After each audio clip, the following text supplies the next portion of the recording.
Plusieurs hommes politiques sont mis aux arrêts au Mali.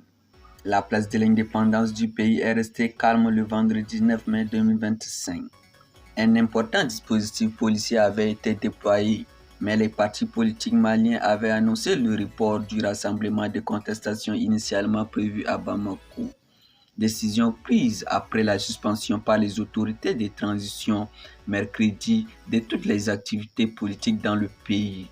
En revanche, plusieurs cas d'enlèvement et de tentatives d'enlèvement d'hommes politiques par la sécurité d'État ont eu lieu le jeudi 8 et le vendredi 9 mai 2025 à Bamako. El-Bachir Thiam, jeune militant du parti Elema, a été enlevé dans l'après-midi du jeudi 8 mai vers 14h à Kati, ville garnison proche de Bamako et chef des militaires au pouvoir. Il se trouvait, selon son entourage, devant la boutique d'un ami lorsque les hommes encagoulés l'ont embarqué dans un véhicule banalisé. Figure locale de la société civile, membre du collectif Sirako, El-Bachir Thiam n'est pas un cadre dirigeant du parti Yelema qu'il a rejoint il y a à peine 3 mois. Voix critique de la transition. Il avait organisé mercredi matin, avant donc la suspension des activités politiques dans le pays, annoncée à la mi-journée, une réunion avec des femmes de Kati sur le respect des droits et de la Constitution. Dans une vidéo enregistrée au cours de cette activité, on l'entend dénoncer en chantant la transition infinie. Quelques heures plus tard, vers 19h, c'est Alassane Abba, secrétaire général du parti CODEM et vice-président de la coalition d'opposition Jiguia Cura Espérance Nouvelle, qui a été enlevé à son domicile Bamakoua, dans le quartier de Bako d'Ikoroni, Assi.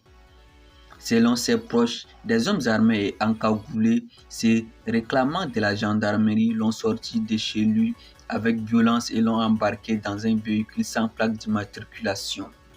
L'ancien député de Gundam, région de Tombouctou, est réputé pour son franc-parler. Il fait partie des rares figures politiques à avoir continué de plaider régulièrement pour le retour à l'ordre constitutionnel dans les médias maliens, sans toutefois jamais appeler à la déstabilisation. Dans ces deux cas, leurs proches ont fait le tour des commissariats sans trouver trace d'El-Bachir Thiam ni d'Alassane Abba. Le mode opératoire des services maliens de renseignement est malheureusement devenu très familier depuis le début de la transition. Ils sont à la sécurité d'État, confirme à RFI une source sécuritaire malienne, c'est-à-dire dans des lieux de détention secrets. Cette source avertit, les enlèvements vont continuer. Le champ d'action de la sécurité d'État est élargi aujourd'hui. 2 autres tentatives d'enlèvement ce vendredi ont été rapportées à RFI. La première concerne Boissa Kone, président du parti VNDA et membre de la coalition Jiguia Cura. 2 hommes en civil se sont présentés à son domicile pour l'amener, mais selon son entourage, le chef de parti ne s'y trouvait pas et se cache depuis. Ibrahim Tamega, membre du parti La Convergence et du collectif des jeunes pour la démocratie, figure montante de la contestation, a lui aussi subi une tentative d'enlèvement. Il ne doit son salut, selon ses proches, qu'à l'intervention déterminée des jeunes qui se trouvaient aux alentours. L'organisation d'élections, la fin de la transition et le retour à l'ordre constitutionnel, mais aussi la fin des coupures de courant ou encore des nouvelles taxes sur les services téléphoniques jugées injustes dans le pays.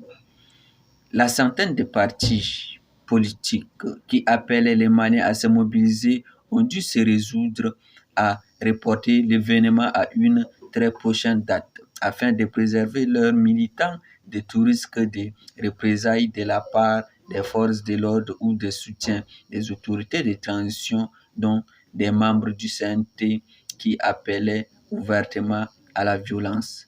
Dans un communiqué diffusé jeudi 8 mai L'Ordre des avocats du Mali appelle au respect de l'état de droit et au respect scrupuleux des libertés individuelles et collectives constitutionnellement reconnues et protégées dans le pays. Eh bien, mesdames et messieurs, merci d'avoir suivi cette information.